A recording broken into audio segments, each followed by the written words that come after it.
राजस्थान में हाथ कपा देने वाली सर्दी का दौर चल रहा है, जिसके चलते प्रदेश के कई शहरों का पारा माइनस में जा चुका है और कई जगह पर बर्फ तक जम गई है। इतना ही नहीं, सर्दी ने कई रिकॉर्ड भी तोड़ दिए हैं। बीती रात डूंगरपुर, बाड़मेर, जोधपुर को छोड़कर शेष सभी जिलों का पारा 5 डिग्री से कम रहा।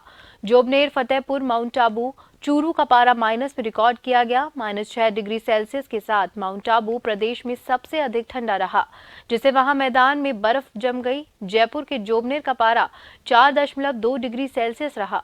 जोबनेर के अलावा दूसरे आसपास के ग्रामीण इलाकों में भी पारा जमाव बिंदु पर दर्ज हुआ, जिसके चलते यहां खेतों में बर्फ जम गई।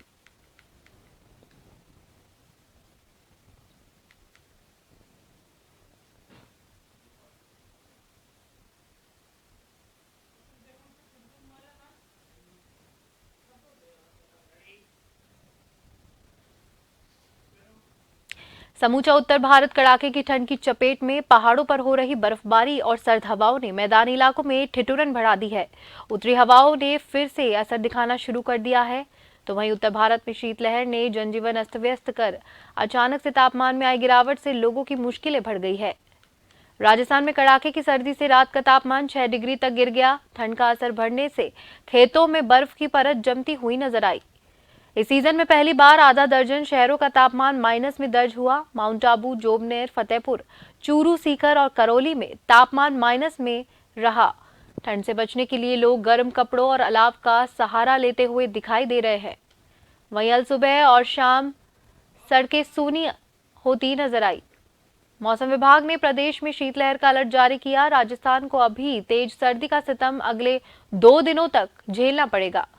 2 दिन पारा जमाव बिंदु के आसपास बना रहेगा। 18 जनवरी की शाम से मौसम में फिर बदलाव आएगा और पश्चिमी राजस्थान के जैसलमेर, बाड़मेर, जोधपुर बेल्ट के तापमान में बढ़ावट होगी। 19 से 20 जनवरी को जम्मू कश्मीर, हिमाचल प्रदेश, लद्दाख एरिया में बारिश के साथ बर्फबारी भी होगी। इस विक्षोभ का असर 21 जनवरी तक रहेगा। राजस्थान के कई हिस्सों में 23 से 24 जनवरी को मावठ हो सकती है। इस सिस्टम का असर भी 25 से 26 जनवरी तक रहने वाला है और 26 जनवरी से राजस्थान में मौसम साफ होने लगेगा।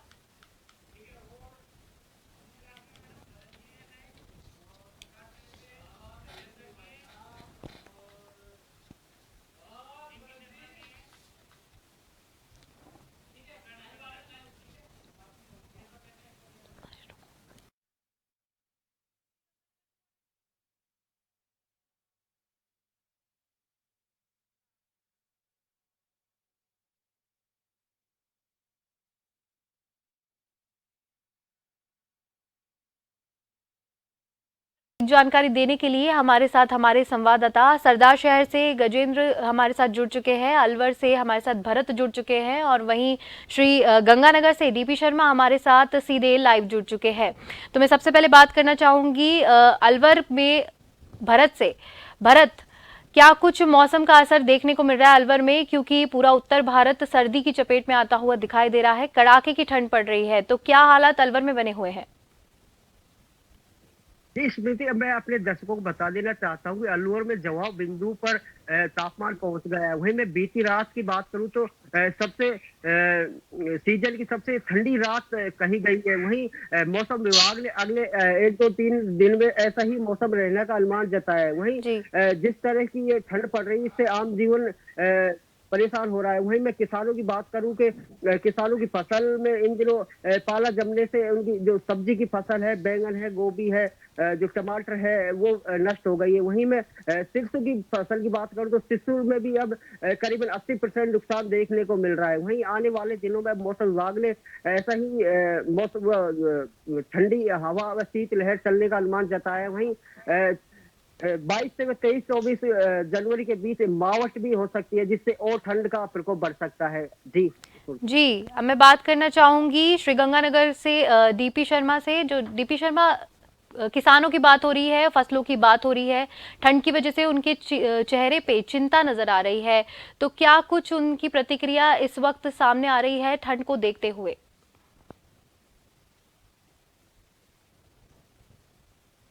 कोहरा जो बुरी तरह छाया हुआ है, कोहरे के कारण फसलों को काफी ज्यादा नुकसान होने जो जो होना है वो लाजिम है, क्योंकि इन दिनों जो कोहरा जो पाला पड़ रहा है, पाले की चपेट के अंदर सरसों को, जो चने की फसल है जी। वो बिल्कुल तबाही के कगार पर है। तो वही सब्जियों में बात करें तो आलू, बैंगन, गोभी की जो सब्जियां है उनके ऊपर भी काफी ज्यादा प्रभाव पड़ रहा है। मैं इस समय एक खेत के अंदर खड़ा हूँ और आप मेरे पीछे ये देख सकते हैं, खेत के अंदर जो ये सरसों का खेत है जी। और इसके अंदर ये फलियां लगी हुई है। फलियां जो है बिल्कुल ये डेड होने की कगार के ऊपर है। फलियों के अंदर अगेती फसलें हैं, उनको काफी ज्यादा नुकसान है। इसके साथ साथ जो पुरानी फसलें हैं उनको भी काफी ज्यादा नुकसान होने का आशंका है। मेरे साथ एक किसान साथी भी खड़े हैं, अपने इनसे भी जानना चाहेंगे। और सर ये आप जी, बताएं बिल्कुल। कि जो सरसों की फसल है इसको क्या नुकसान है? वाहिगुरु जी का खालसा वाहिगुरू जी की फतेह। सरसों की ਜਿਹੜਾ ਜੀ ਬਹੁਤ ਨੁਕਸਾਨ है, रुपये जो 40 पैसे नुकसान है, बहुत ज्यादा कोरा पिया जी। चने की फसल भी बहुत नुकसान है जी। सब्जियां, आलू ਤੇ ਆਪਣੀ बैंगनी ਤੇ ਦੂਜੀ ਹੋਰ ਫਸਲਾਂ ਜਿਹੜੀਆਂ ਬਹੁਤ ਜ਼ਿਆਦਾ ਨੁਕਸਾਨ ਹੈ ਜੀ। ਇਸ ਕਰਕੇ जी और मेहरबानी जिस करो। पूर्ति जो किसान है इनका ये जी। कहना है कि कोहरे के कारण जो फसलों को काफी ज्यादा नुकसान हो रहा है। जिन फसलों को अगर पानी की जो समय पे लग जाता है तो उनको तो थोड़ा कुछ कम नुकसान होगा, लेकिन जो अगेती फसलें, जो बरानी फसलें हैं उनको बहुत ज्यादा नुकसान होने की संभावना जताई जा रही है। तो ऐसे एक अंदर किसान वर्ग है वो सरकार से अभी से मांग कर रहे हैं मुआवजे की। तो जी। मुआवजे को लेकर तो ये सरकार से मुआवजे की मांग करे हैं इसको। जी, अब मैं बात करना चाहूंगी सरदार शहर से गजेंद्र से। गजेंद्र, राजस्थान में कई जगह माइनस में चला गया है पारा, ऐसे में सरदार शहर के क्या हालत बने हुए हैं?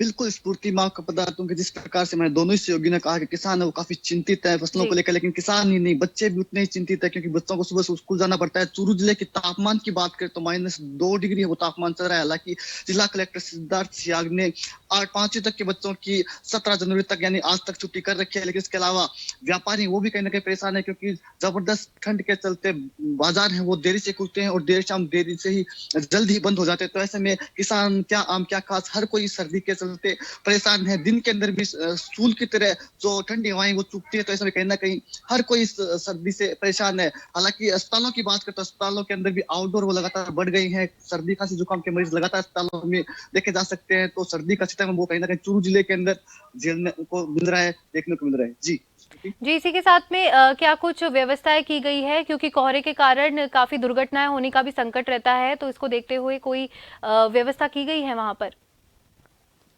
स्फूर्ति मैं आपको बता दूं पिछले 3 दिनों से कोहरा नहीं है। हालांकि ठंडी हवाएं चल रही है जिसके चलते कहीं सर्दी का सिस्टम वो बढ़ गया है। हालांकि नगर पालिका की ओर से लगातार प्रयास किए जा रहे हैं। रेन बसेरे के अंदर भी अच्छी व्यवस्थाएं की गई है ताकि सर्दी से जो आमजन है वो उनको परेशानी कम हो। जगह जगह लोग हैं वो अलाव का सहारा लेते हुए आपको नजर आ जाएंगे। चाय की थड़ियों पर जबरदस्त भीड़ आपको नजर आ जाएगी और कहीं ना कहीं बाजार है वो देर शाम जल्द ही बंद हो जा रहे हैं और सुबह देर से ही खुल रहे हैं। तो लोग है वो कपड़ों से लिपटे हुए आपको नजर आएंगे। सर्दी है वो काफी तेज पड़ रही है और वैसे भी चूरू जिला है वो अपनी सर्दी और गर्मी दोनों के लिए जाना जाता है। तो इस समय चूरू जिले के अंदर -2 डिग्री तापमान पर चल रहा है। और फसलों की बात करें तो किसानों के सामने बड़ी चिंता ये है कि जो लाइट है वो रात को दी जा रही है।